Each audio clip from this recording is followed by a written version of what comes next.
మనతో మాట్లాడేందుకు అటు జూబ్లీస్ టికెట్ ఆశిస్తున్నటువంటి జూటూరి కీర్తిరెడ్డి ఉన్నారు. అసలు టికెట్కు సంబంధించి అడిగారా, అసలు టికెట్ రేస్లో ఉన్నారని ఒక్కసారి విషయాలు ఆమెనే అడిగి తెలుసుకుందాం. మేడం, దాదాపుగా ఈరోజు రేపు టికెట్ అనౌన్స్ చేస్తారంటారు. రెండు పార్టీలకు సంబంధించిన టికెట్లు కూడా అయిపోయినాయి. ఎలా మీరు టికెట్ ఆశిస్తున్నారా, అడుగుతున్నారా? తప్పకుండా అందరు ఆశావాహుల్లాగా నేను కూడా ఆశిస్తున్నాను. టికెట్ ఆశిస్తున్నారు, ఏమైనా ప్రయత్నాలు చేస్తున్నారా? ఎందుకంటే బయట నుంచి వస్తారు పార్టీకి సంబంధించి అది ఇది అని. ఏంటి అసలు కీర్తిరెడ్డికి సంబంధించి ఆశిస్తుంది ఓకే, కానీ మీకున్నటువంటి అర్హతలు ఏంటంటే ఏం చెప్తారు? సో ప్రయత్నాలు అందరూ ప్రయత్నాలు చేస్తారు. సో మేము పని చూపించే ప్రయత్నం చేయాలా. సో అలాగే చేస్తున్నాము.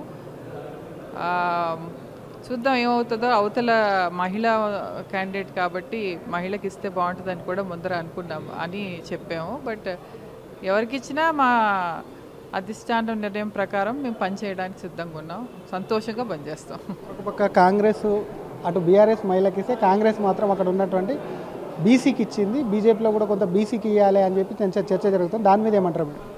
అది పేరుకు బీసీకే కానీ ఆ ఓటు మాత్రం ఎంఐఎంకి వేసినట్టే. ఆయన ఫస్ట్ సీటు కన్ఫర్మేషన్ అవుతానే ఫస్ట్ వెళ్ళి కలిసింది అసదుద్దీన్ ఓవైసీ గారిని. సో దాన్ని బట్టి మీరు అర్థం చేసుకోవాలా. మీరు వేసే ఓటు వేసేది ఎంఐఎంకే పోతుంది, అది కాంగ్రెస్కి కాదు. ప్రజలు ఆలోచించి ఓటు వేయాలా. తరచుగా మీ నాయకులను కలుస్తున్నట్టున్నారు, ఏమన్నారు మేడం? అసలు మీకు ఏదైనా హామీ ఇచ్చారా టికెట్ కోసం? అలా హామీ ఇవ్వరు. లాస్ట్ వరకు మాకు కూడా సస్పెన్సే అది. బట్ ఏదున్నా సంతోషంగా పనిచేస్తాం. ఏం చెప్తే ఎన్నికలకు వెళ్తారు? ఎందుకంటే జూటూరు కీర్తిరెడ్డి గారు బీజేపీకి సంబంధించిన అనుకూలతలా, లేకపోతే ఒకవేళ టికెట్ వస్తే ప్రతిపక్ష పార్టీల యొక్క ఫెయిల్యూర్స్ మీద? అనుకూలతలు డెఫినెట్గా బీజేపీ పార్టీ సెంట్రల్లో ఉంది. ఎన్నో సెంట్రల్ ఫండ్స్ తీసుకొచ్చి మేము ఎలా పనిచేసామో అది చెప్పే వెళ్ళాలి. అలా అని 10 years వాళ్ళు రాష్ట్రాన్ని ఎలా నాశనం చేసి వెళ్ళారు.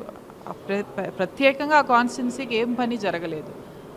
అలా చూస్తే కాంగ్రెస్ కూడా ఈ 2 ఏళ్లలో వాళ్ళ ఫెయిలియర్స్, ఒక 2500 రూపీస్ మహిళకి ఇస్తానన్న దగ్గర నుంచి, ఓల్డ్ ఏజ్ పెన్షన్ దగ్గర నుంచి, ఏ ఆస్పెక్ట్ తీసుకున్న మహిళకి కళ్యాణ లక్ష్మి అదే తులం బంగారం నుంచి అన్ని ఫెయిలియర్సే వాళ్ళవి.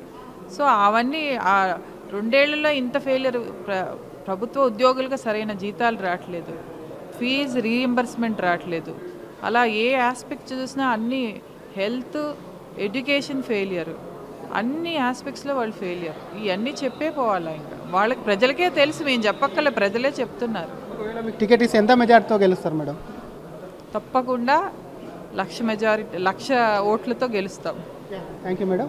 ఇది అసలు జూబ్లీహిల్స్కు సంబంధించి కూడా టికెట్ ఆశించడమే కాదు, డెఫినెట్గా టికెట్కు సంబంధించి తను కూడా అడుగుతున్నాను. టికెట్ ఎవరికి వచ్చినా సరే పనిచేసేందుకు సిద్ధంగా ఉన్నాను. తనకు ఒకవేళ టికెట్ కేటాయిస్తే ప్రస్తుత పరిస్థితులను కూడా జనాల్లోకి తీసుకెళ్తాను. బీజేపీ చేస్తున్నటువంటి అభివృద్ధి కానివ్వండి, ఇతర పార్టీలు చేస్తున్నటువంటి మోసాలను ఎండగట్టి భారీ మెజార్టీతో గెలుస్తానని చెప్పి కూడా అటు ఆ జూబ్లీహిల్స్ టికెట్ ఆశిస్తున్నటువంటి జూటూరు కీర్తిరెడ్డి ధీమా వ్యక్తం చేస్తున్నారు. కెమెరామెన్ గజపతో శ్రీధర్, RTV, హైదరాబాద్. తెలుగులో న్యూస్ కి ఫాస్టెస్ట్ యాప్ ఇప్పుడు టోటలీ న్యూ అవతార్లో జస్ట్ 5 seconds లో కంప్లీట్ న్యూస్. సోషల్ మీడియాలో ట్రెండ్స్ కి one stop solution. Live TV app voice search option తో ఇప్పుడే డౌన్లోడ్ చేయండి లేదా అప్డేట్ అయిపోండి. యాప్ లింక్ డిస్క్రిప్షన్ లో ఉంది.